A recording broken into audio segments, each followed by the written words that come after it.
I'm going to install the air outlet duct for the belt drive cover.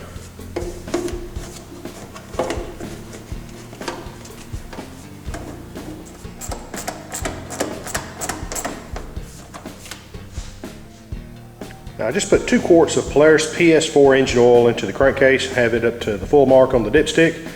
So now the only thing we got left to do before we do our initial startup is to fill the cooling system. Now the way this machine is made, the radiator's up here in the front, but the plumbing kind of runs down along under the floorboards, under the fuel tank, and then it goes back up into the engine.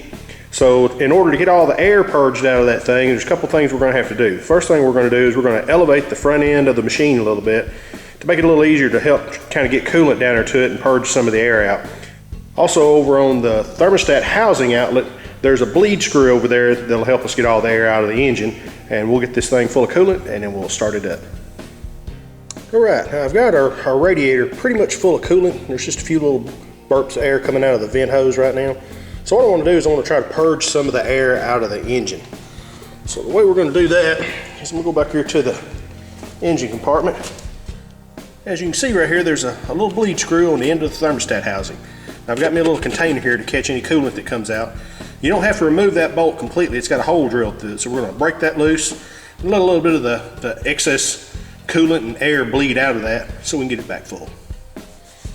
Alright, so let's crack this screw here. Hey, listen to that air coming out of there. There we go, there's a little bit more.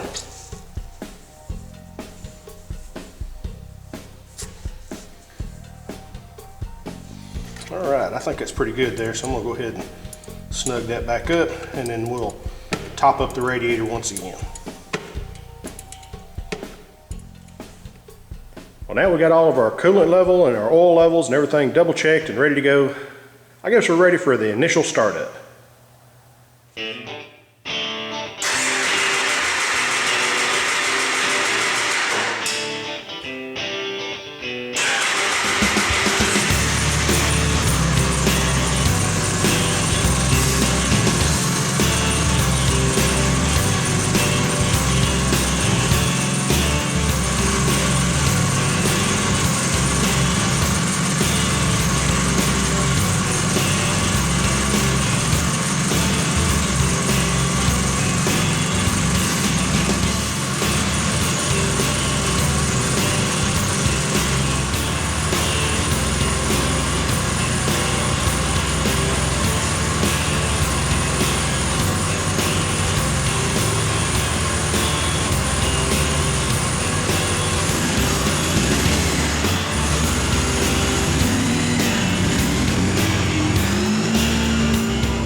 After having run this machine for about 30 minutes, I'm taking a little bit of time to kind of look over all the head and base gaskets and things like that, make sure we don't have any oil leaks or any fuel leaks, coolant leaks or anything like that.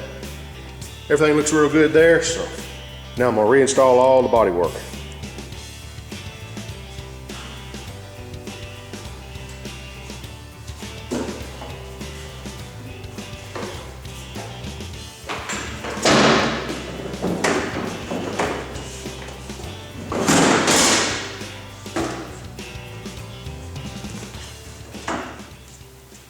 Alright, well, I've got our machine completely reassembled and we're ready to go. So I want to talk about one last item. That's going to be our air filter. Because after all, dirt passing through the air filter is what brought us here to begin with. So let me show you what I got. Now this is our OEM air filter.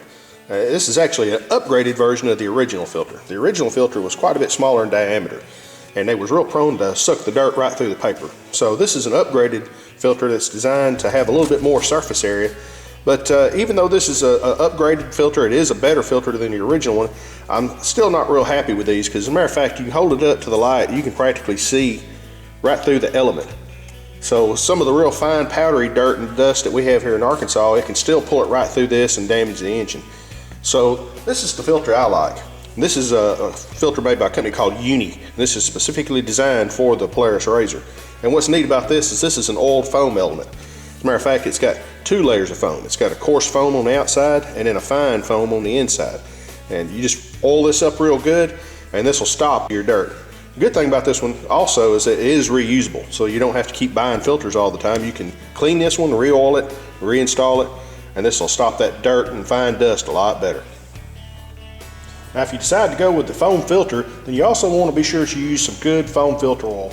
Now the difference between air filter oil and just conventional motor oil or 90-weight gear oil is that when you put this on the filter, it has a pretty light consistency, but as you work it into the filter and squeeze out the excess, you let it sit for a little bit and the solvent within the oil kind of evaporates away, and what it leaves behind is a very, very sticky oil, so that the dirt doesn't pass through it, but the oil doesn't also puddle up at the bottom of the filter. It stays right where you put it. That way you have good, consistent filtration throughout your foam filter. This is good stuff here. Now, I happen to use Motul oil, but it doesn't really matter. You know, all the major manufacturers have good oil. Yamaha, Suzuki, Kawasaki, all those manufacturers use foam filters in one form or another in some of their motorcycles and ATVs. So just about any major brand of foam filter oil will do. Well, alrighty guys, well, I reckon that's going to wrap up our RZR 800 top end project. That was a pretty lengthy job to go through on, but you know, I'll tell you what, it's not really all that hard to do once you get all that body work and stuff out of the way. You know, just kind of take your time, watch what you're doing. Should have no trouble with it at all. I mean, shoot, if an old redneck like me can do it, guarantee you can do it too. All right. Also, be sure if you have a RZR 800, be sure to check that filter from time to time. You know, we've showed you some good evidence of what can happen if you don't really keep a good eye on that filter. That's for sure. All right.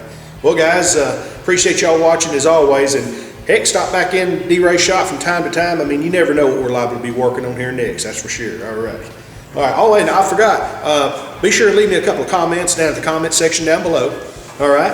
And as always, y'all have a good one. See you guys next time around.